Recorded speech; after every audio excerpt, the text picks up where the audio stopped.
So Ingeborg, can you tell us about PRI and fear? Yes, well, fear. What is fear actually?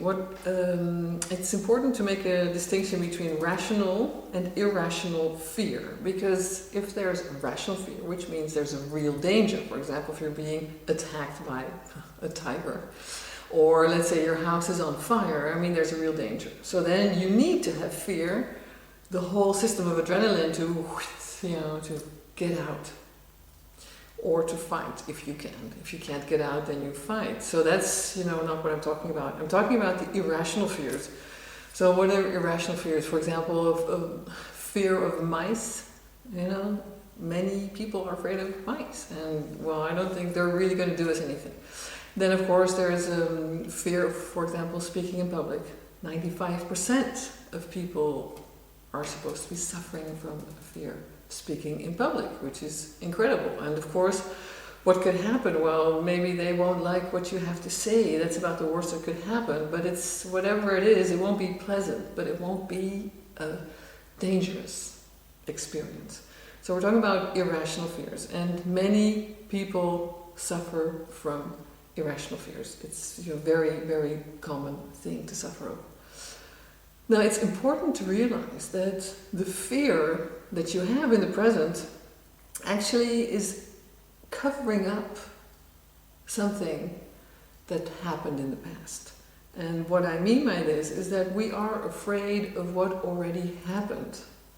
So let's take the example of someone who's afraid to speak in public. Well, a client of mine, I said, well, what is it that you are afraid of? What do you imagine that could happen, even if it is irrational? What is it that you could imagine that scares you about that? And she answered, well, what I really find scary is the idea that they'll start laughing at me and they'll start making fun of me.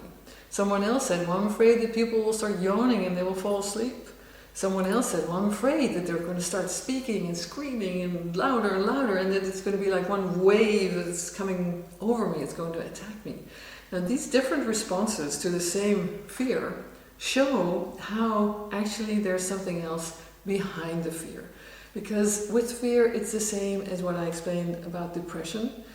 We can see fear, irrational fear, as a lid that's covering up this septic tank.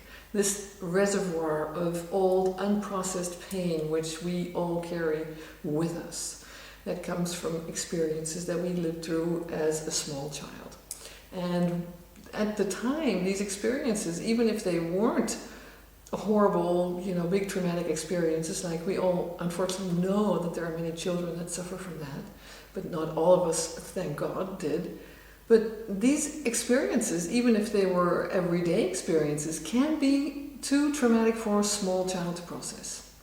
Being alone in a fearful situation, for example, is something that a small baby cannot handle, cannot process. It cannot tell itself, oh, it's okay, mom's going to be here in, 1 hour, and, I can just think of something nice or have a little nap in the meantime. No, the little baby can't. He's crying until he's completely exhausted, and will then fall asleep or will keep on crying until she comes.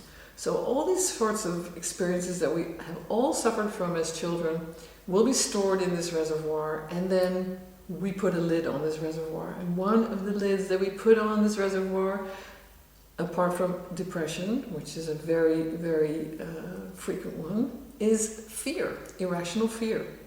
And if you want to know what is actually behind the fear, you can look at the contents of your fear. So if you are, for example, afraid of speaking in public, and your fear is about the whole audience starting to scream and yell at you and attacking you, even though you know, of course, it won't happen, but if that's your association, that reflects an old reality in which you were probably surrounded by a lot of aggression. Maybe it was directed directly at you, or maybe it was, directed at your siblings or between your parents, that they were fighting a lot, that there was a lot of aggression and screaming going on in your family. The same, for example, if you're afraid that they're going to fall asleep, your audience is going to fall asleep on you. This will reflect an old reality, which you lived through as a child, in which there maybe was not enough attention for you, or your parents were very busy, maybe with their own jobs, or maybe they were suffering from depression, they weren't available, maybe your mother was sleeping a lot in the bed, and it will reflect an old reality where there was not the attention that you needed, which for a child is very threatening, because a child is very small and vulnerable in this big world.